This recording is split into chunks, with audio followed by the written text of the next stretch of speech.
পক্ষ থেকে সবাইকে স্বাগতম। আজ আমি কলকাতা বিশ্ববিদ্যালয়ে বাংলা সাধারণের পঞ্চম সেমিস্টারের 2023-এর প্রশ্নপত্র নিয়ে এসেছি। এখানে দেখতেই পাচ্ছ তোমরা 2023-এর প্রশ্নপত্র পঞ্চম সেমিস্টার সাধারণ, যারা হচ্ছে জেনারেল নিয়ে পড়াশোনা করছো তাদের জন্য এখানে এই জায়গাটা একটু দেখে নাও। হ্যাঁ, এখানে দেখো DSC A1 paper, DSC A1 পেপারটা আমি আগেই সাবমিট করে দিয়েছি, তোমরা সেখানে ভিডিওটা দেখতে পারো, আমি ভিডিওটা আপলোড করে দিয়েছি। ডিএসসি A2টা আজকে আলোচনা করব। আজকের আলোচ্য বিষয় হবে ডিএসসি A2 কী ধরনের প্রশ্ন পড়েছে তোমরা দেখে নাও, পুরো ভিডিওটা দেখো প্রথম থেকে শেষ পর্যন্ত, তাহলে তোমরা অনুমান করতে পারবে কী ধরনের তোমাদের প্রশ্ন হতে চলেছে পরবর্তী সময়। চলো আর দেরি করছি না, শুরু করা যাক আজকের পুরো ভিডিও। দেখো বন্ধুরা, ডিএসসি A2 পেপারটা সম্পূর্ণ কী ধরনের প্রশ্ন আসছে এখানে এটা আরেকবার দেখে নাও। ডিএসসি A2 পেপারটা আজকের আলোচনা হবে বেঙ্গলি জেনারেল, ঠিক আছে? এখানে দেওয়া রয়েছে বেঙ্গলি জেনারেল। তোমাদের যে বিষয়টা রয়েছে সেটা হচ্ছে বাংলা গোয়েন্দা সাহিত্য, কল্পবিজ্ঞান আশ্রয়ী রচনা এবং অলৌকিক কাহিনী। 65 নম্বরের প্রশ্ন, প্রথম যে প্রশ্নটা এটা কিন্তু 2023-এর প্রশ্ন, আবারও বলে দিচ্ছি 2023, ঠিক আছে? 2023-এর প্রশ্ন এটি। প্রথম যে প্রশ্নটা এসছে সেটা দেখো, সজারুর কাঁটা উপন্যাসের নামকরণ কতখানি সার্থক হয়েছে তা আলোচনা করো। দ্বিতীয় প্রশ্ন আছে, সজারুর কাঁটা উপন্যাসে সত্যান্বেষী ব্যোমকেশ চরিত্রটি নির্মাণে লেখকের দক্ষতা বিচার করো। দ্বিতীয় মডিউলে ব্যোমজাতির ডায়েরি থেকে যে প্রশ্নটা রয়েছে, প্রথমে ব্যোমজাতির ডায়েরি গল্প অবলম্বনে মঙ্গল গ্রহের সবিস্তার বর্ণনা দাও। আর দ্বিতীয় হচ্ছে মহাকাশে দূত গল্পে মহাকাশে দূতের পৃথিবীতে আগমনের কারণ এবং সাবধানবাণী সম্পর্কে বিশদে লেখো। তৃতীয় মডিউল থেকে রয়েছে দুটো প্রশ্ন, সেই দুটো প্রশ্ন হচ্ছে, একেবারে আহিরিটোলার বাড়িতে গিয়ে উঠলাম, কে কোন পরিস্থিতিতে আহিরিটোলার বাড়িতে গিয়ে উঠেছিলেন, পরবর্তীতে কী ঘটেছিল তা গল্প অনুসারে লেখো। সুতরাং বুঝতেই পারছো বন্ধুরা যে এই ধরনের প্রশ্নটা এই ধরনের প্রশ্ন তোমাদের থাকবে, আর তার জন্য তোমাদের কিন্তু প্রত্যেকটা গল্প কিন্তু ভালো করে পড়ে রাখার প্রয়োজন রয়েছে। গল্প যদি পড়ে রাখো তাহলে কিন্তু কোনো সাজেস্টিভের কোনো প্রয়োজন লাগে না, আর সংক্ষিপ্ত প্রশ্নের উত্তরগুলো তোমরা কিন্তু যথাযথ উত্তরগুলো দিতে পারবে, এগুলো কিন্তু মাথায় রাখবে।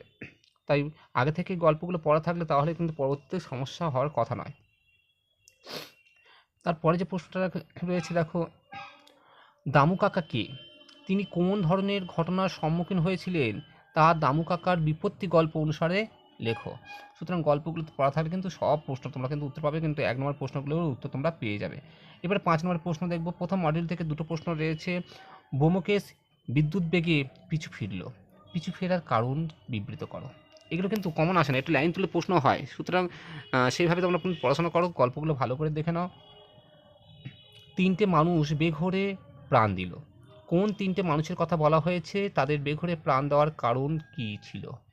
এই ধরনের প্রশ্ন লাইন তুলে প্রশ্ন হবেও, কাটা কাটা প্রশ্ন থাকতে পারে। দেখো প্রফেসর শঙ্কু থেকে যে প্রশ্নটা এসছে, এখানে দেখো 5 দাগে, প্রফেসর শঙ্কু ও গোলক রহস্য গল্পে কে কোথা থেকে গোলকটি পেয়েছিলেন, গোলকটির প্রকৃত পরিচয় দাও। মহাকাশে দূত গল্পে মহাকাশযানের প্রস্তর খণ্ডটির পরিণতি কী ঘটেছিল তার লেখো। সুতরাং গল্পগুলো খুব ভালো করে পড়ে রাখো। 7 দিন ছিলেন গয়না দিদি, কোনো কষ্ট হয়নি। 7 দিন গয়না দিদি কোথায় ছিলেন, তার কষ্ট হয়নি কেন?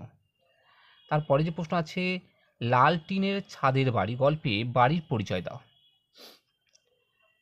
আচ্ছা, এবারে আমরা 3টে মডেল থেকে 3খানা প্রশ্ন দেখব। 3টে মডেল থেকে 3টে প্রশ্ন এসেছে, দেবাশিস চরিত্র, ম্যাকাওয়ের পরিচয় আর কলম সারদার গল্প কাহিনী। এটা কিন্তু টিকাধর্মী প্রশ্ন, এর সম্পর্কে তোমাকে লিখতে হবে।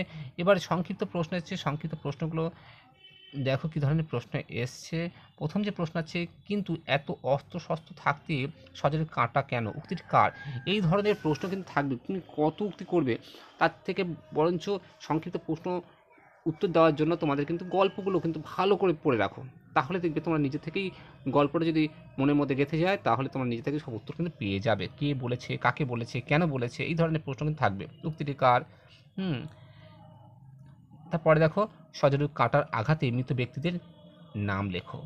সজারুর কাঁটা উপন্যাসে মধ্যযুগের কোন বিখ্যাত কবির শ্লোক ব্যবহৃত হয়েছে? তারপরে যে তোমার বাগানের প্রথম ফুল, উক্তিটি কার? খড়গ বাহাদুরের খাস ভৃত্যের নাম কি? প্রফেসর শঙ্কু কোন পেশার সঙ্গে যুক্ত ছিলেন? টাফা কি? বুয়েন্দিয়া উক্তিটি কার?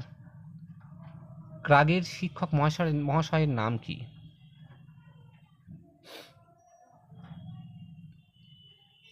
একই সঙ্গে মানুষ ও জানোয়ারের সাক্ষাৎ মিলল। কোথায় সাক্ষাৎ মিলেছিল? সব ভূতুরে গল্পগ্রন্থের প্রকাশকাল কত? দোতলার জানালা থেকে লক্ষ্মী যে ঝর্ণাটি দেখেছিল তার নাম কি?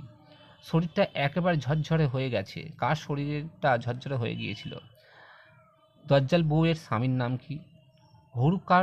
হরু হরকরার কাছে নাম ঠিকানাবিহীন কতগুলি চিঠির প্যাকেট ছিল?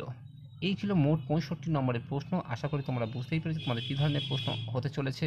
আর পুরো প্রশ্নটা আমি 2023 সালের প্রশ্নটা আমি পুরোটা দেখালাম, তোমরা দেখলে আশা করি প্রত্যেকের উপকার হবে বা উপকৃত হবে। তা ভালো লেগে থাকে অবশ্যই লাইক করে দিও, চ্যানেলটি শেয়ার করো এবং অবশ্যই যদি ভালো লেগে থাকে, নতুন হয়ে থাকো, চ্যানেলটি সাবস্ক্রাইব করো, পাশে থাকা বেল আইকনটি প্রেস করে অল বাটনটি অন করে দাও, তাহলে পরবর্তী ভিডিও নোটিফিকেশন তোমরা কিন্তু পেয়ে যাবে। ভালো থেকো সবাই, ভালো করে পরীক্ষা দিও।